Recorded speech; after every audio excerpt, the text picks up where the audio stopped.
All right, so he comes up to the gate, works the gate good. When you're riding too, look for a place to kind of let your horse settle. Don't get into a hurry so your horse gets antsy throughout the rest of the pattern. Let your horse settle. When you're backing too, don't look side to side so that it's shifting your horse's body weight and pushing it all over so that you have a chance of hitting an obstacle out there like he just did right there, pushing the straw bale over.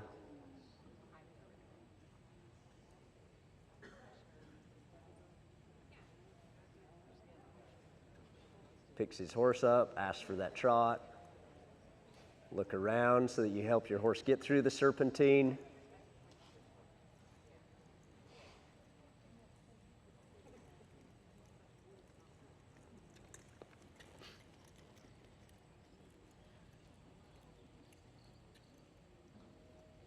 Good. Sit here, pick your horse up, collect it back so you're ready to go for that lope.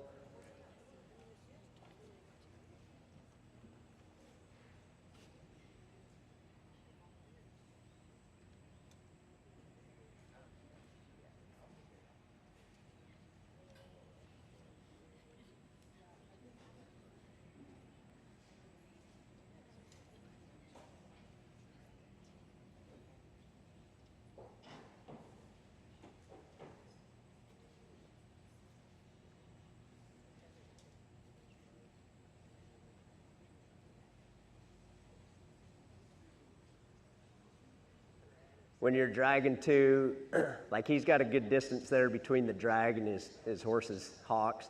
Make sure that it's not so close that as your horse is trotting around that it's going to hit on their horse's hocks. Spook your horse. And two, if you're trotting around there, if you got it too far out, then it's hard to make it back and get it back set where you need to be. So, and there was a question a little bit ago. If it is unmanageable, like if it gets left in a place that's unmanageable for the next person, it'll get reset. We already told him that. Perfect. Good, he's got good extension through here. Comes around, sets his horse up for that collected lope. Adds speed.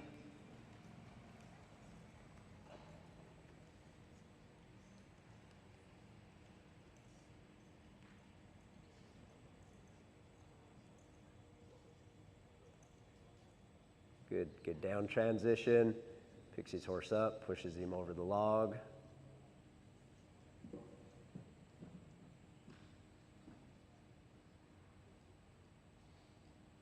Remember, this is the extended walk.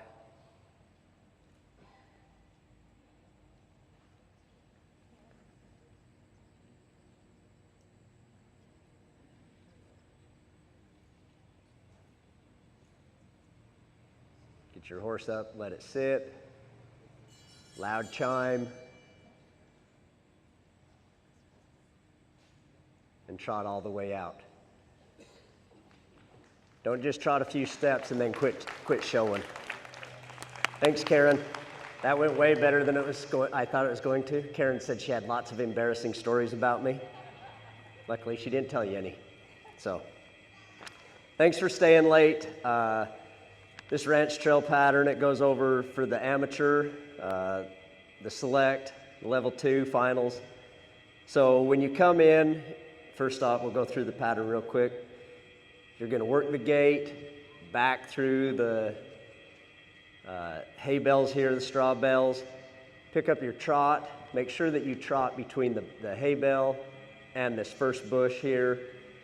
Leave yourself lots of room here, kind of swoop out around so that you're not so tight and you're going to plow one of them over.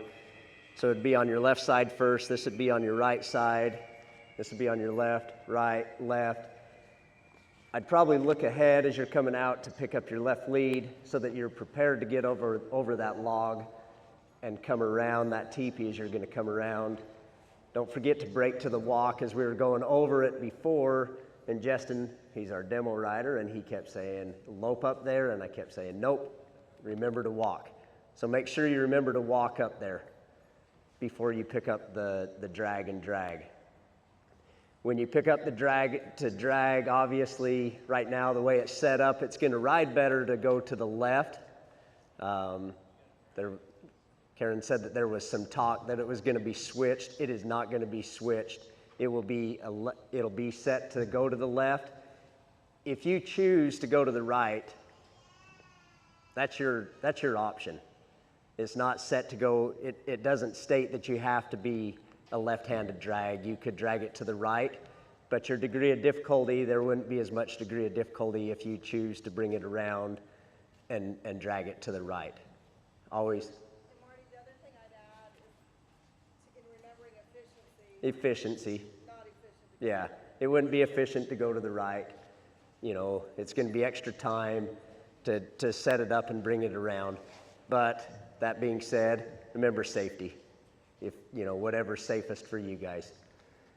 You can either walk or trot while dragging it. Drag your circle around. Make sure that you complete it.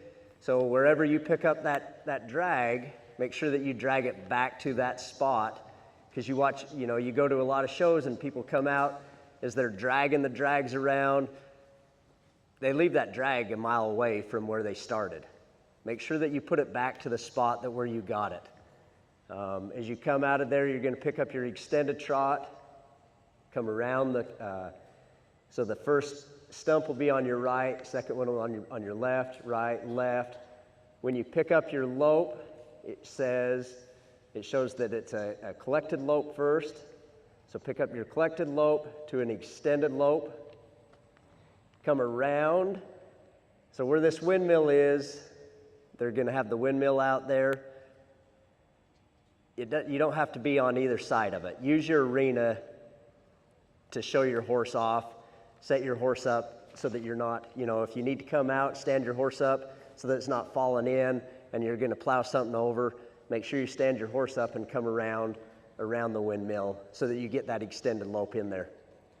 As you come to your walk, you can either collect down to the or do a collected lope or sit and have your horse walk. So whichever is going to be best for you. If you need to collect your horse back for a few strides, collect your horse back, make sure you got it in the bridle. It's up underneath you, the horse collects back. Walk over the pole, the bridge, the poles, side pass, same thing at the side pass. Doesn't matter which way your horse is facing for your side pass. It can be facing forwards or back, you know, just side pass. So somebody could do a right side pass, somebody could do a left side pass. That's totally up to you. Trot up to the bell, ring the bell, and then trot off. Good? All right. That was easy. See if Justin can ride it. Should we take bets on whether he remembers to walk at the drag?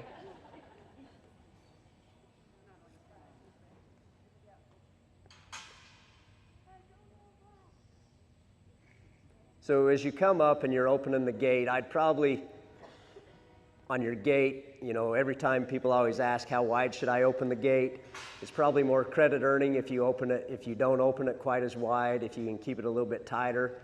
Think about if you're on a ranch and you're working cows, if you had it way wide, the cows are going to run through there. Try to keep it a little bit tight.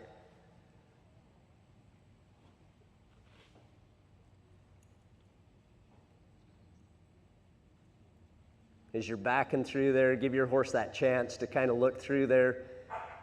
Remember, trail's not speed. Comes back to, you know, be efficient through there. Try to make sure that they're going to be correct.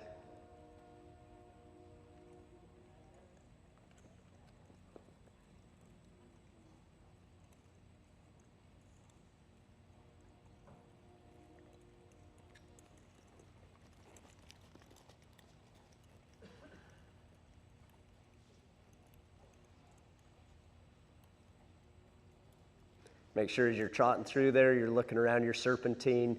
Give yourself plenty of room to come through. Set yourself up to go to the next one. And then you're set up to go to that lope over.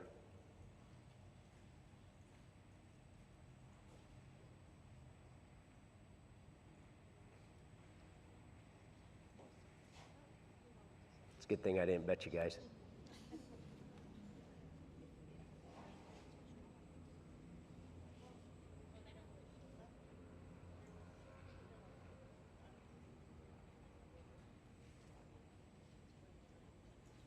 Make sure when you get up there and you go to drag that off, you see this quite a bit too.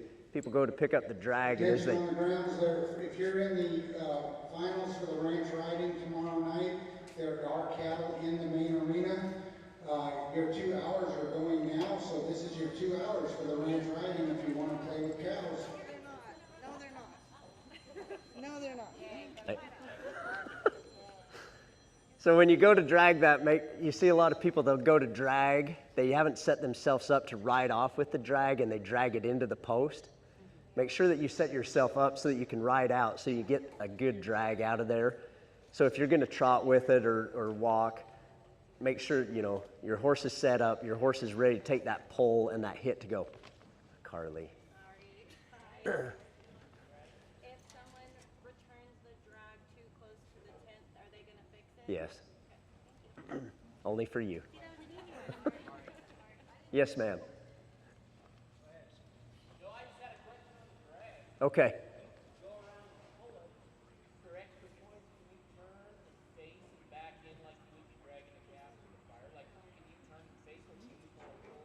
You could turn and, I mean, so he asked as you're dragging the drag and you come up and went to return the rope, if you came up, stopped, turned and faced and backed your horse up, so it was like you were taking a calf to the fire for extra points. But that's not what the pattern calls for. It doesn't call for that. I mean, technically, you probably wouldn't get a bunch of extra points for it.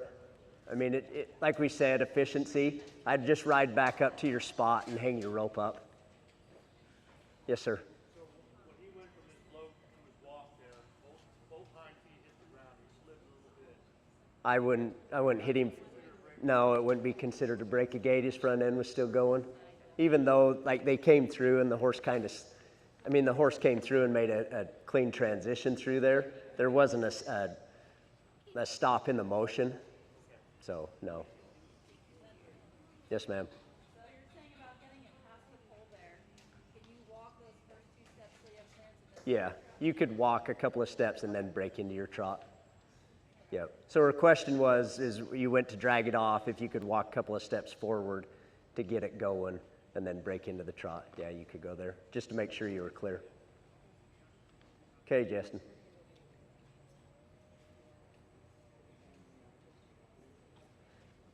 If your horse isn't good about dragging it, though, I'd probably walk it.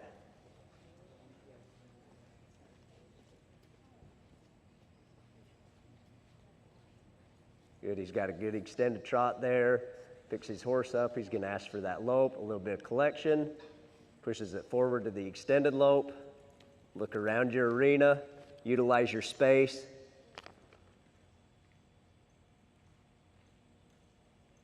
And right here, remember, you could either collect back or just come down to the walk.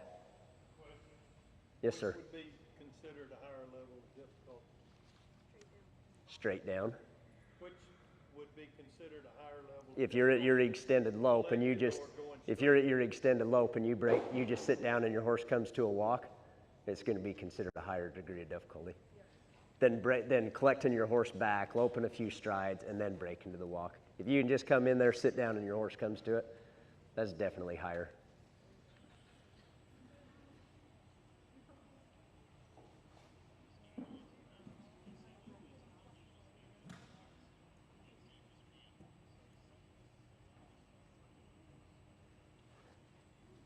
Don't forget, this is an extended walk right there too. So come over that last log, and then it's an extended walk to right there, to your side pass. Marty, is there a recommendation for how many strides you get through the walkovers? Like, is it a 1 No. stride or 2 stride, or just get through it? Just, they're angled. Yes, ma'am.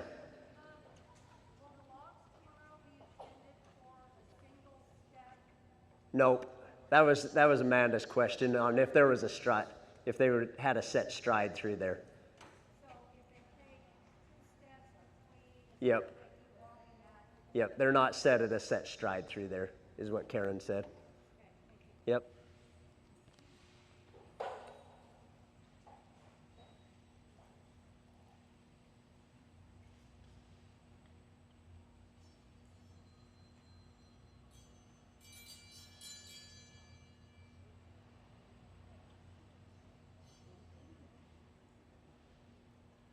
and then trot out.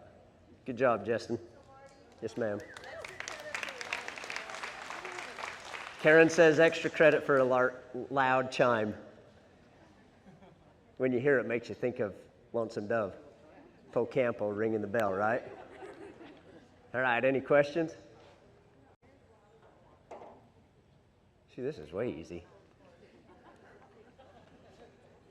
Oh, yes, ma'am.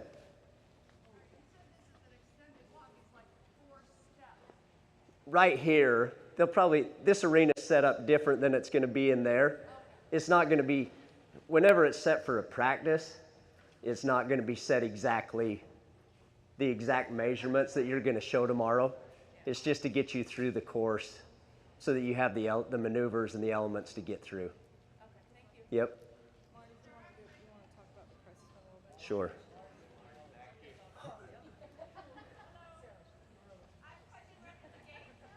Okay. If, it's a left-handed gate, of course I ride with my left hand. So would it be smarter to already have my reins in my right hand when I enter, or am I getting judged walking through the gate, so I should be in my left hand before I open it?